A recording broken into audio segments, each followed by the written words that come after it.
And I feel like that's a huge piece of getting to know ourselves is kind of giving ourselves permission to observe who we are and how we show up in the world, and to just do so again from that place of neutrality, of rather than judging ourselves of, oh gosh, you said this or you did that or you didn't do this or didn't say that, just saying, oh, I noticed that you didn't speak up there. What was that about? And then kind of giving ourselves permission to have that little conversation of, yeah, I was afraid that they might, misunderstand that, or that might impact my ability to get a promotion, or that might impact my ability to get that contract. And then go, okay, so that was a fear thing. Like, what are we going to do with that next time?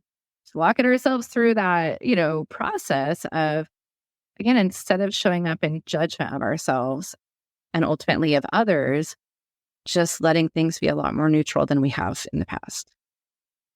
Welcome to the Manders Mindset Podcast.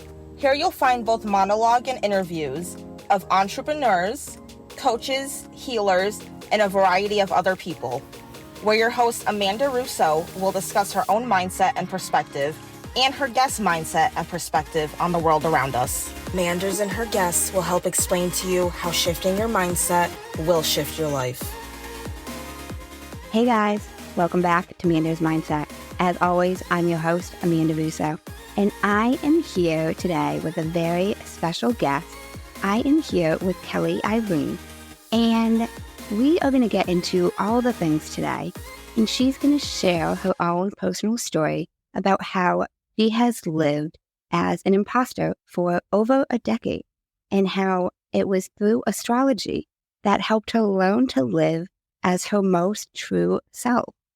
Now she is leading in a very successful HR career as an HR director, a speaker, a coach, and a community builder. She teaches intuitive oracle code reading and astrology to identify your own place in the world. And she told me how she is trying to bridge the gap between the corporate world and the astrology world. And I was fascinated by that. And I am here with Kelly today. Thank you so much for being here. Thank you for having me. It's a pleasure. Of course. So I'd love to get in a little bit of your background as to how you got to where you are. Yeah, so as you mentioned, I lived as an imposter for 10 years in my own life. I created an incredibly successful life that did not have room for me. And I can remember early in my career standing in front of the mirror and looking at myself. I was working for a cancer research company.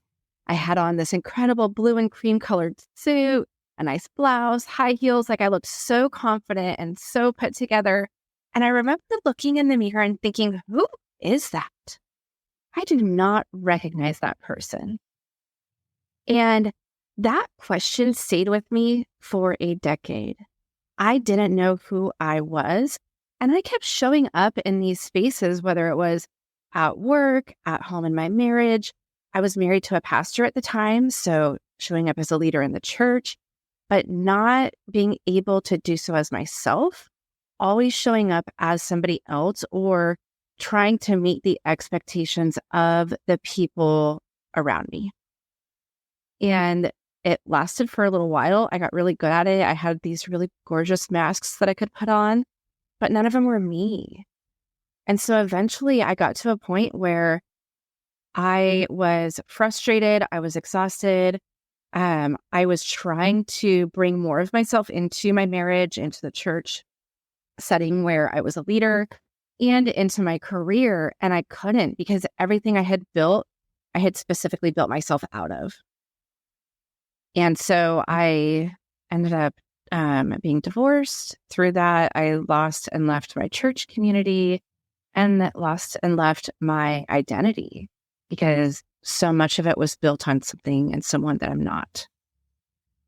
And so today I've gone through a whole process of really finding my most true self, and in that, taking actions that are aligned with that person so that I can say I've built a life around the true version of who I am versus who I thought other people wanted me to be.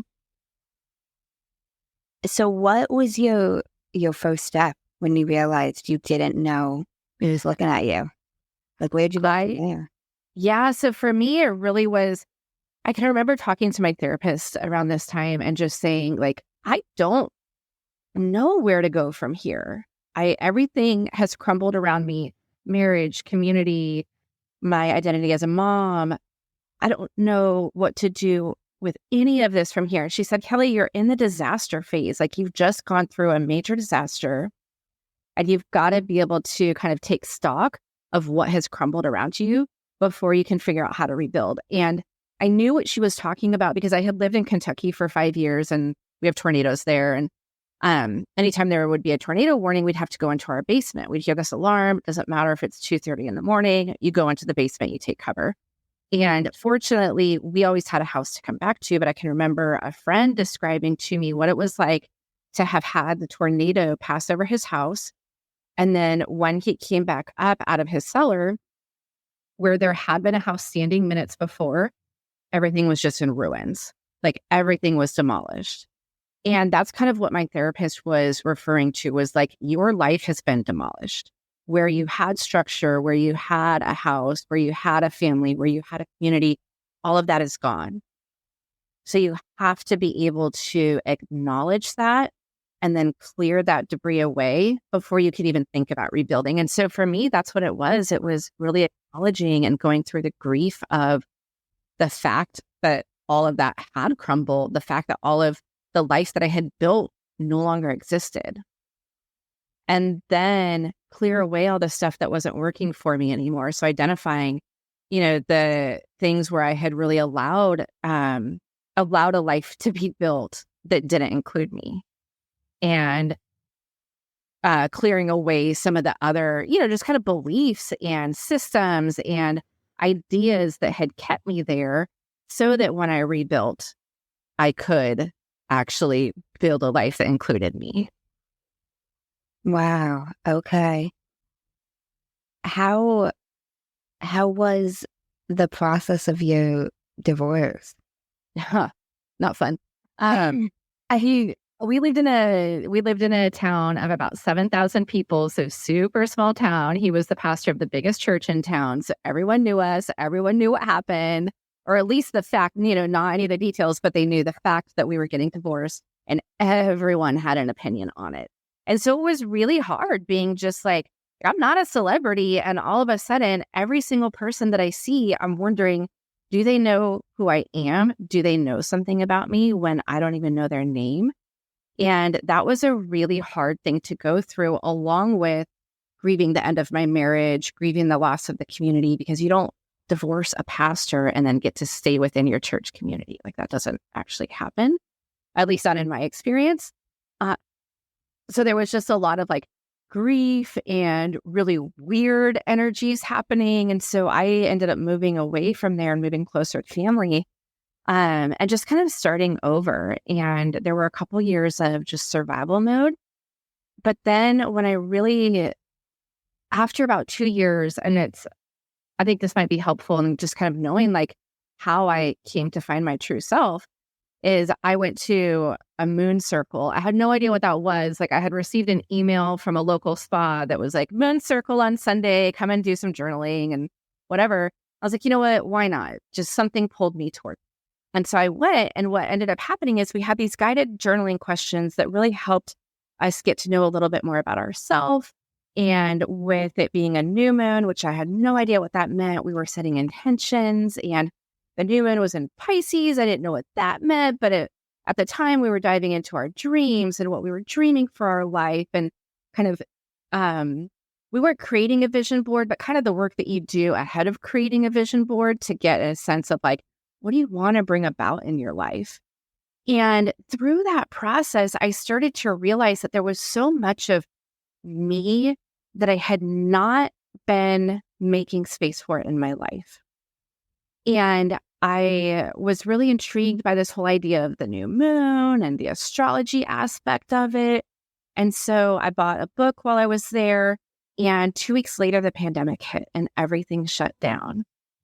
And so I, at the beginning of that, just used that time to dive deep into personal astrology.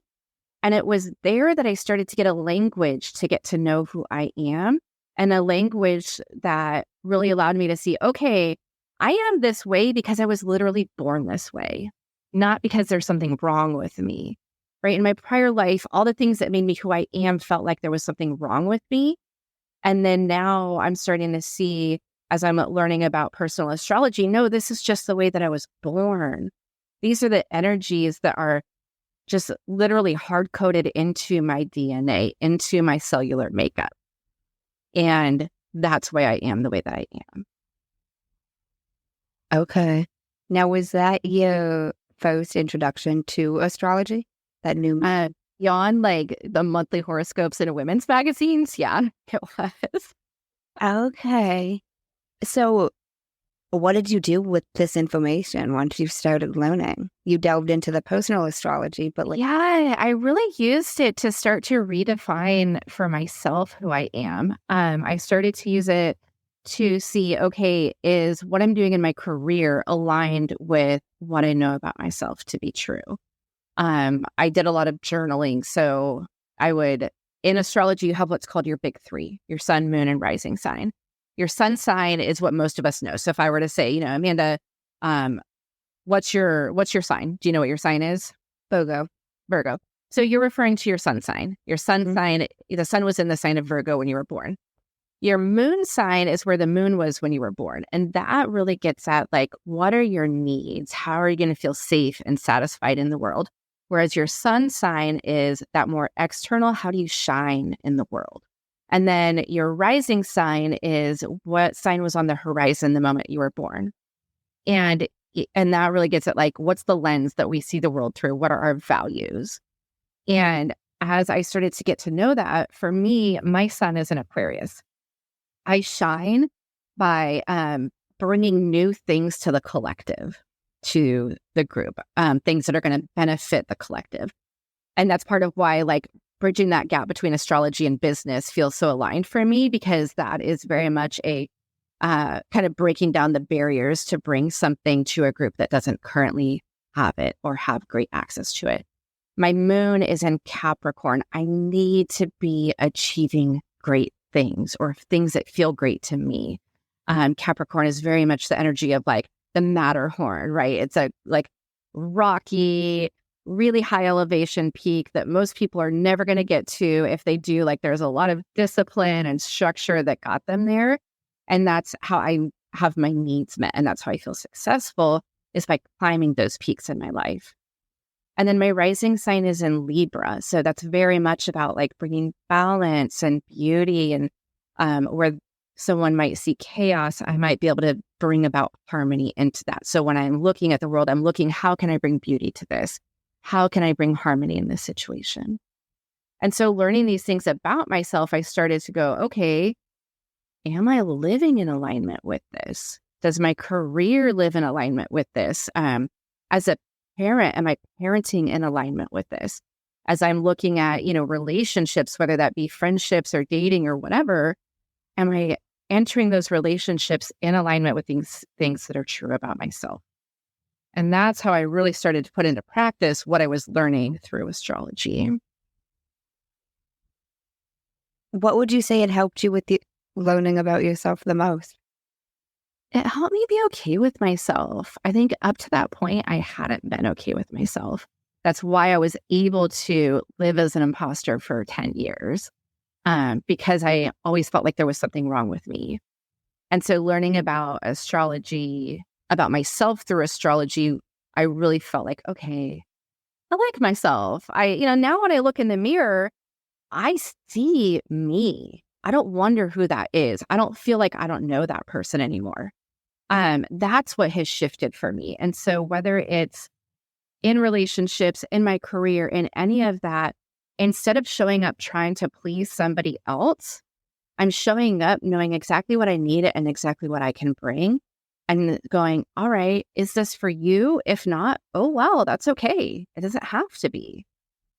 It's, there's no longer that seeking of like, hey, do you like me?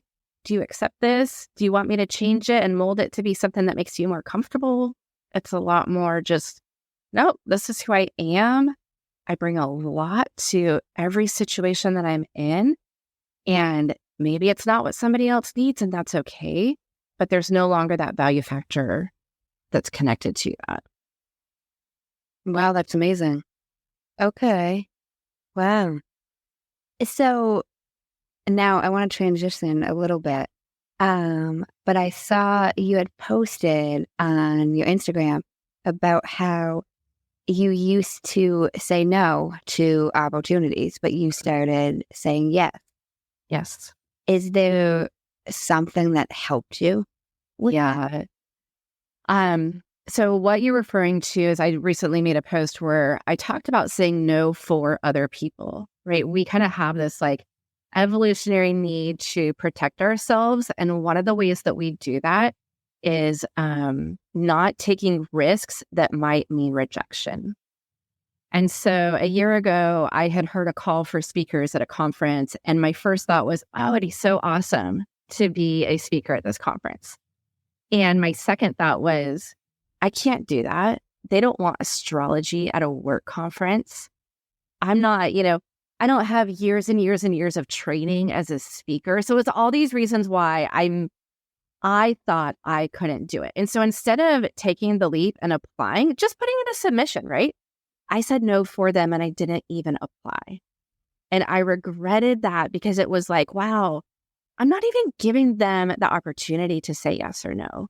I am self-preserving because I don't want to hear that rejection. I don't want to hear that no. But in reality, I self-sabotaged because that could have been a great opportunity for me. And it may not have been, right? Like that conference may not have been, I may not have been a fit for them. And now I know that's okay. But it's been through really getting to know myself through astrology and really tapping into my intuition that I've become so much more grounded in who I am, that someone else's yes or someone else's no doesn't impact me in the same way that it used to. Because again, I'm not showing up for their validation. I'm now showing up, as I said, I shine when I bring something good to the collective. And so that's how I'm showing up. I'm saying, hey, I have this incredible thing through astrology. I have this cosmic confidence program that I could bring to the conference if you feel like that's a fit. And if somebody now says, you know what, that's just not a fit for our audience or for our conference, I don't feel that sense of like, oh shit, something bad happened. It's more like, okay, no worries. Might this be a fit for something else? Or do you know somebody else who this could be a fit for? But it's just such a huge shift of I'm saying yes to myself now, of I'm going to take that opportunity. I'm going to take that leap. They can then decide if it's a good fit for them or not. But that has nothing to do with my safety. It has nothing to do with my sense of successfulness. It has nothing to do with my sense of self. It has everything to do with I know what I need and what I want. I know what I can offer. I'll offer it and they can decide if it's good for them or not. Okay. And now, how would you say astrology helped you be able to come to that place? It gave me that confidence because I'm not looking towards someone else to define what's normal or someone else to define what is acceptable. In the example of the conference, I'm not looking for someone else to give me permission to bring astrology to a work conference. I'm not looking for somebody else to give me permission to bring astrology to executive coaching or to team building or to personal development. I'm saying, nope, I know I have this. I know that I have this incredible program I can offer. I have this incredible coaching I can offer.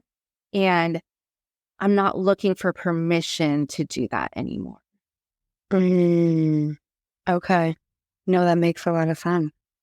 That's awesome, though, that you were able to make that shift. It was not easy, but it was worth it. I'm sure it wasn't. Wow. So I'd love if you could touch upon a little bit about your transition from being in HR to adding on coaching and speaking. Yeah. It's something that I've always wanted to do. Like I've always known that I have this really deep well of experience and ability to create space for people to find themselves. That's something that both when I was a church leader and now as more a like professional development and spiritual leader, I know that I love doing that and I'm good at it because I love it. And so for me, being in human resources, it really ticks a lot of the boxes, right? I'm able to do things that are good for the collective, both for the business and the people in the company. I'm working with technology, which is a very Aquarius thing to do. I'm, creating policies and procedures, which is very Capricorn structure, like, building things up kind of a thing. Where like the company I'm with right now, they didn't have HR before I came in. And so there was a lot of like sort of chaos in that. And I'm bringing beauty to that through my work in human resources. But it's all very much forward the business, right? I mean, it helps people, but anytime that we work as an employee, we ultimately are furthering the goal of the business along with the goals of the people that we work with. And I really need something where I'm focused on the humans only. And that's where coaching comes in for me, is that it's not just about, there's not this other side of things. And it's really not that like working for business is bad. It's not. It's just that it's different when you get to work one-on-one with a person to help them or with a team to help them really dive into their humanness and into what makes them who they are at their core so that they can go live in alignment with that person, so that they have that clarity and that confidence to say, okay, here's who I am. Here's what I offer. Here's what I bring. Is this for, do you think this might be a fit for you or not? If not, okay, that's fine. That's neutral. And that's, for me, that's where a lot of like, kind of the business side of things that I've done for so long comes into the people side. Is just allowing things to be a lot more neutral versus having it always be, okay, are you going to see my value, accept my value, whatever that might be. Okay. Wow. I love how you mentioned it's neutral because I kind of take that as like, it's not good or bad. Yeah. And I've been approaching life, all areas of life with that mindset more so that it's not good, it's not bad, it's just what it is, neutral, Yep. Yeah. I like that. Okay. And I feel like that's a huge piece of getting to know ourselves is kind of giving ourselves permission to observe who we are and how we show up in the world and to just do so again from that place of neutrality rather than judging ourselves of, oh gosh, you said this or you did that or you didn't do this or didn't say that. Just saying, oh, I noticed that you didn't speak up there. What was that about? And then kind of giving ourselves permission to have that little conversation of, yeah, I was afraid that they might, misunderstand that or that might impact my ability to get a promotion or that might impact my ability to get that contract. And then go, okay, so that was a fear thing. Like, what are we going to do with that next time? Just walking ourselves through that, process of, again, instead of showing up in judgment of ourselves and ultimately of others, just letting things be a lot more neutral than we have in the past. I like that instead of showing up with judgment. Know that makes a lot of sense. I think it would help the whole society as a whole just even be less anxious, depressed. Like there's so much issues with that, especially nowadays. Yeah. And if you judge yourself and other people less, it would just make it all. Life's a lot easier when we're not judging ourselves and other people all the time. No, I completely agree. Was there something that helped you judge people less? Was it astrology? It was. I mean, it wasn't only astrology. That was a big part of it, but it was kind of that evolution from like having all these expectations that I accepted from others onto myself, combining that with, okay, now I have expectations of others. And that's where a lot of that judgment comes in, is those expectations that are or are not met. And so as I released a lot of the expectations that I had on myself, I kind of naturally released my expectations of others. So with my ex-husband, I think this is a good example. when we first got divorced, I had all sorts of blame for him. And, I was very much the victim in our divorce, even though I was the one who filed. And now when I look at that story, and granted, it's been 7 years, so this is not a journey that happened overnight. But now when I look at our story, do I see harm that was caused? Yes, absolutely. Do I see places where I contributed to that harm? I do now in a way that I didn't before. But I can see that with kind of an acceptance of like, yes, harm was done. Yes, damage was done. And I don't have to hold on to being the victim in that, because I no longer have that expectation that he's going to or should have done things a certain way. So it's not, I'm not washing over or bypassing any of that, but there's a kind of a different frame of looking at that I can only have because I've gone through massive amounts of healing, of allowing the trauma to kind of that energy to work through my body. So there's a lot more than just astrology in that. There's EFT tapping, there's therapy, there's coaching, there's tapping into my intuition through reading oracle cards, there's taking the steps to really live as the person that I am. But all of that kind of the side, gosh, I'm blanking on the word right now, but the kind of the unintended outcome of that is that a lot of the bitterness that I had, a lot of the resentment, a lot of the feeling like the powerless victim in my story has been transformed into, wow, yeah, I was powerless for a time, and now I'm not. Now I hold a lot of power that I didn't have.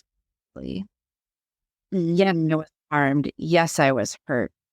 And I have been able to acknowledge that and accept that. And those wounds have gone through a healing process. I really like how you mentioned seeing like how the role that you played in the situation. I think that's so important, and that's something I personally have struggled a lot with, and having different expectations of people in my life, and then struggling with the disappointment when they aren't met. Yes. And that's hard because sometimes the not meeting of expectations is coupled with harm, and it is coupled with hurt, right? Like, it's not a thing of, oh, I had an expectation and then that person hurt me. And it's because I had an expectation. That's not what this is, because there's a valid expectation that our parents keep us safe, that our partners provide a place of safety, that they not harm us. There's a lot of expectations like that are very valid. And when that doesn't come to pass, when our partner or our parents or someone else actively harm us, or even unintentionally harm us, there's both the expectation not being met and there's the harm. And so there's a lot of that I think, especially in the spiritual community, we see, people wanting to just jump past the harm and say, oh, well, I had this expectation and it wasn't met and I'm going to get over that. Like, no, there was harm done. I have to be able to address and acknowledge and heal that. And I can acknowledge that maybe there was, other expectations or other ways that I contribute. Not in any way that blames me, but so I guess here's a story because I'm kind of like tripping over my words here. When I first started dating my ex-husband, we were in college and we lived in this little mountain town in Northern California. And when we first started dating, I still was doing a ton of hiking, a ton of snowshoeing, just spent a ton of time outdoors with my friends. And by the time that we got engaged, he was no longer living there. He was actually in Chicago for a little bit of time. But I was getting ready to go buy a pair of hiking shoes because, I'm looking at, all right, it's the beginning of spring, it's hiking season, we've got all these plans. I'm talking to him on the phone and told him, yeah, we're going to go buy some hiking boots today. And he's like, well, why would you do that? You're not a hiker. And instead of kind of pushing back on that and saying, what do you mean I'm not a hiker? Or why are you even questioning this?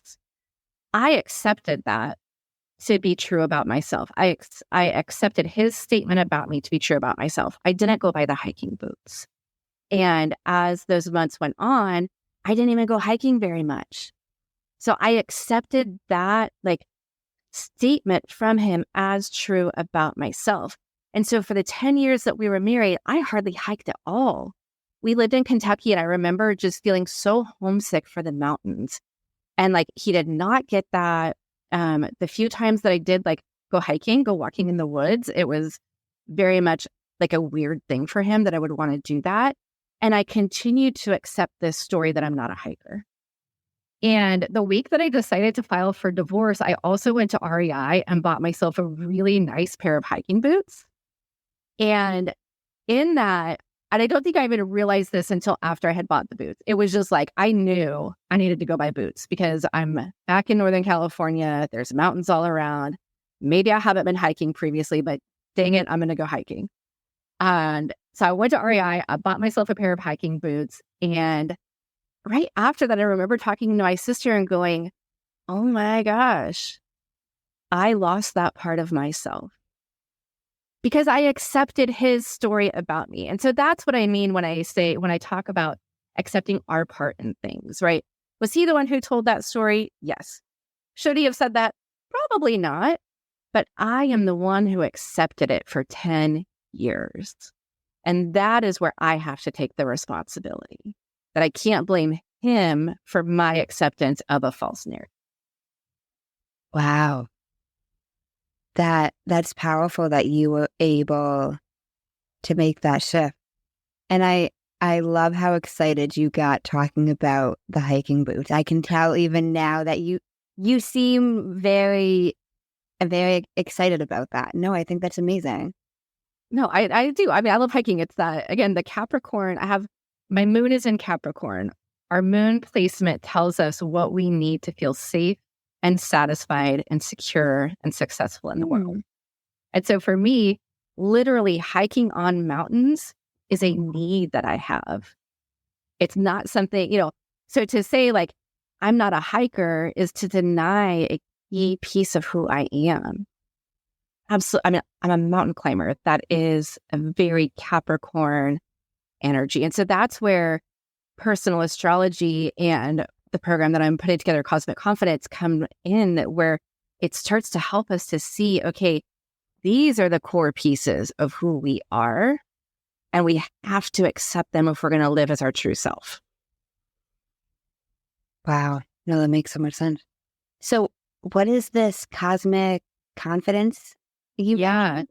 So it basically, we in this program, and it's going to be live in June. Right now I'm doing it in person, but it's going to be online starting in June. But it takes a look at those big three: your sun, your moon, and your rising sign. How you're meant to shine in the world, what you need to feel safe, satisfied, secure, successful, and then the lens that you see the world through. What are your core questions and core values? And we look at these things to see, who are you at the core of who you are? We look at your birth chart, which is essentially a map of where the planets were at the moment that you were born. And that's where we find this information. But it's a program that just walks through each of those to help people identify and get that language to see how they were created, how they were, what energies were they born with, so that they can go out and make decisions, so they can live in alignment with that. Wow. That's awesome. I love that. And you said you're offering that online in June? Yeah, starting in June. Okay. Nice. Have you been offering courses like this for a long time? I have for a couple of years, but they've all been in person. So I'm starting to move them more online. What's making you make that shift? Just wanted to reach more people. I really love the face-to-face kind of physical interaction with people, but I also really want this to be available to more people because I've seen what an impact it's having just on my community here. And so I want to be able to bring that elsewhere. No, that makes a lot of sense. That's awesome, though. That's great. So, what would you say is your favorite part about astrology that you've delved into? I think how complex it is, because even, the things that we've talked about, just your sun, your moon, and your rising, that is barely the tip of the iceberg. There's so much more to astrology and personal astrology. So you have kind of personal astrology that gets into your own birth chart, and then you have other forms of astrology where people kind of look at like future energies and things like that. So when I talk about astrology, I'm talking about personal astrology in your birth chart. But for me, it's the complexity of it, because there's just, like I said, there's so much more that people can dive into. But with that, you don't have to go into the super complex to start to see really important things about yourself. You can start with things that are really simple, like your big three, your sun, moon, and rising sign. And then as you feel more comfortable with that, start to go into other elements of it. Mm. So would you recommend that for somebody who is first delving into astrology, is getting to know? One of my favorite places to have people start that can, be anything from a free to a paid resource is with Chani Nicholas. She has a book called You Were Born for This. And I think that's what it's called. I just realized I may have messed that up a little bit. But basically, she goes through a lot of the same information, your sun, moon, and rising sign, and then actually goes another layer beyond that with your birth chart. But you can get your birth chart from her website, chaninicholas.com. And I can send you that link. And with that, start to see just like little glimpses of this information. So even for someone who may be listening to this before June, or who may not, necessarily be ready to sign up for a whole program, they can at least see, what does a birth chart look like? What is this, map of my soul? What is this? And then start to get a clue to, how to start processing through these energies. Okay. Wow, that's awesome. I think that's a great suggestion. Thank you. Thank you so much.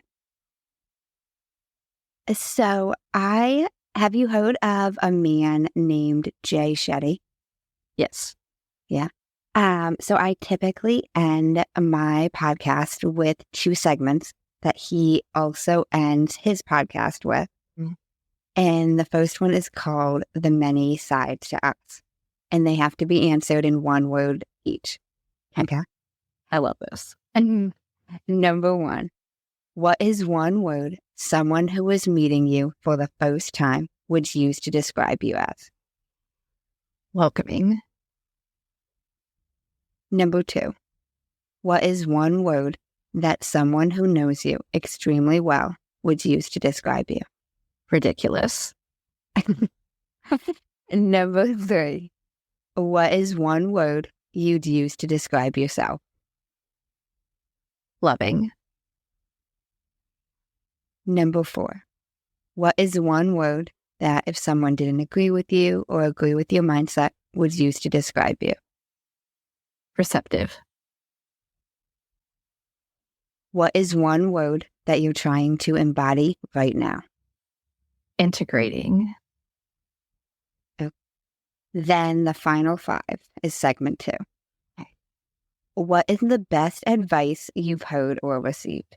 And now these can be answered in a sentence. Okay. You are enough. Just the idea of there's nothing wrong with you. Exactly who you are is perfect and beautiful and enough. Okay. Number 2, what is the worst advice you've heard or received? My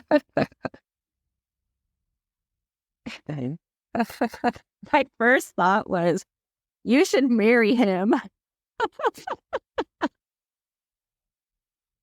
literally the first thing that popped into my mind. Who told you that? I don't want to. I feel like if I get into that story, somebody's going to get mad at me. We can go into that offline. That is so funny. And number 3, what is something that you used to value that you no longer value? Other people's opinions. Okay. If you could describe what you would want your legacy to be, as if someone were reading it, what would you want it to say? I'd want them to say that I led others well in terms of leading them to themselves. If you could create one law in the world that everyone had to follow, what would it be?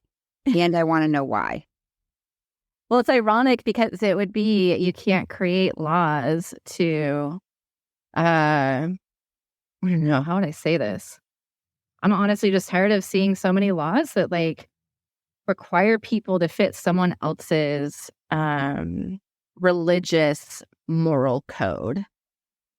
But I like the irony in that is that's based in my moral code. So I don't know, there's probably some exploration to have in that. But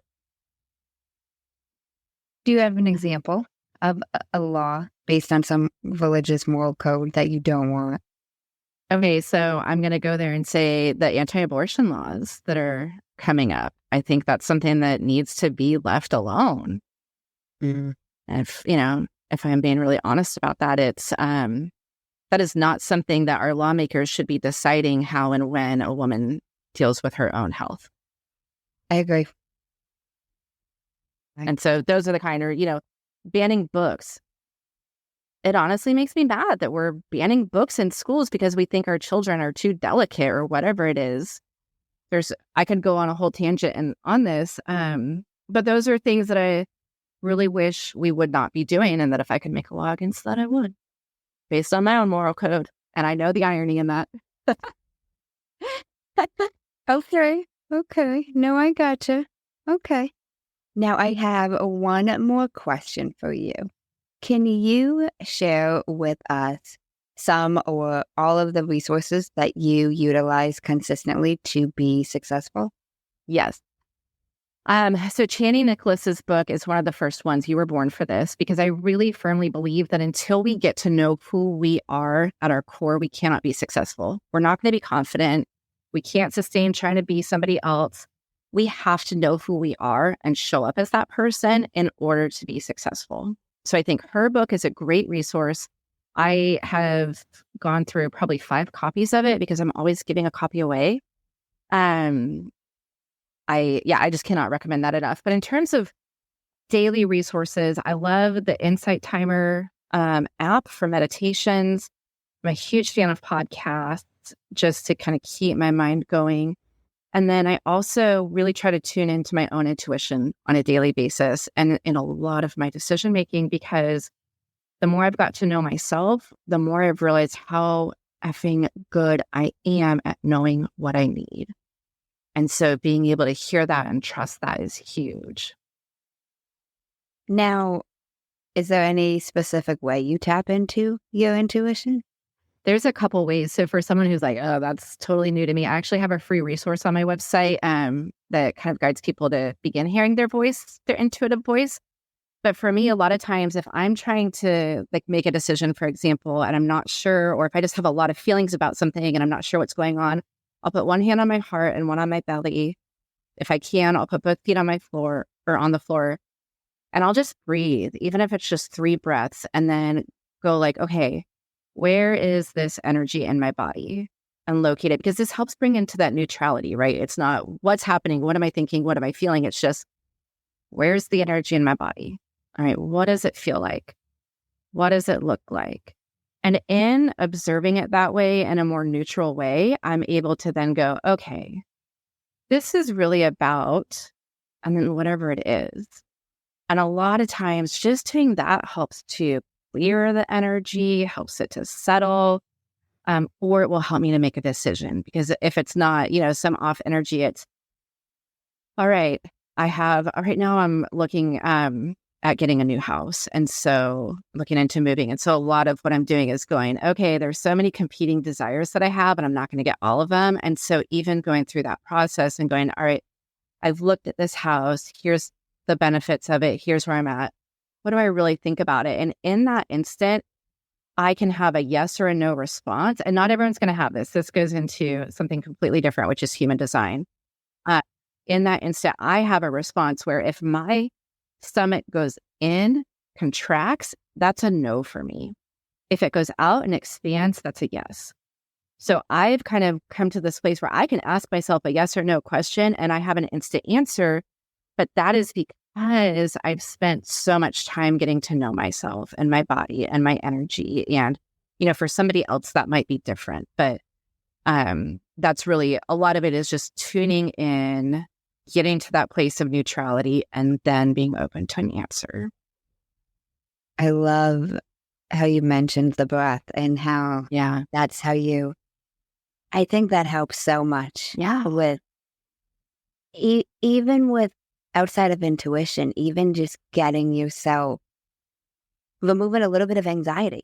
Like if you even take one deep breath in, if you are stressed, if you are worked up, like I have noticed a huge shift in something so small, and you can do it anywhere. Anywhere, literally anywhere. I'll be in meetings and, getting worked up about what somebody's saying, and I'll do that like, kind of, I try not to make it too obvious. Now I don't care as much. Like now I'm just like, okay, I gotta breathe. But not to be too obvious, I can still do that posture and take a few breaths. And then all of a sudden it's like, oh, not as big of an issue as I thought it was, or here's the core of it, or whatever, because I've like kind of let my body reset so that I can actually hear what it's saying.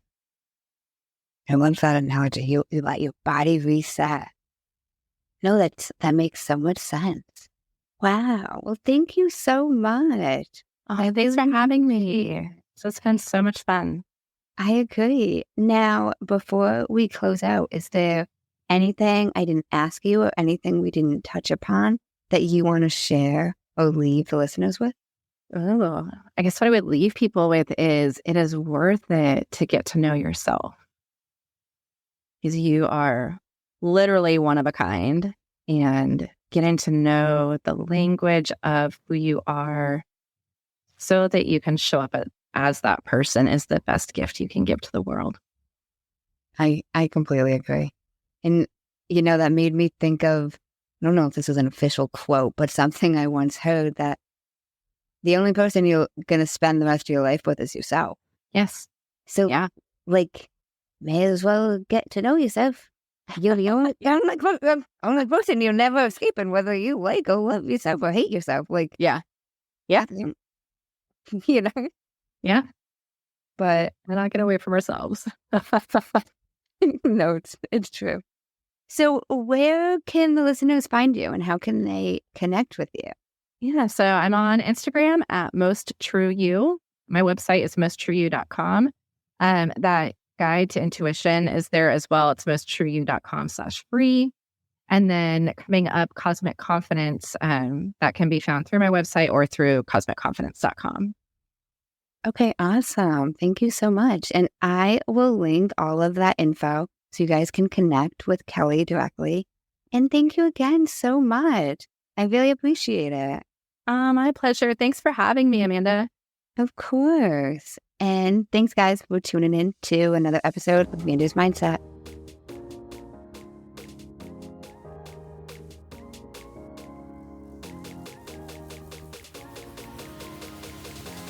In case no one told you today, I'm proud of you.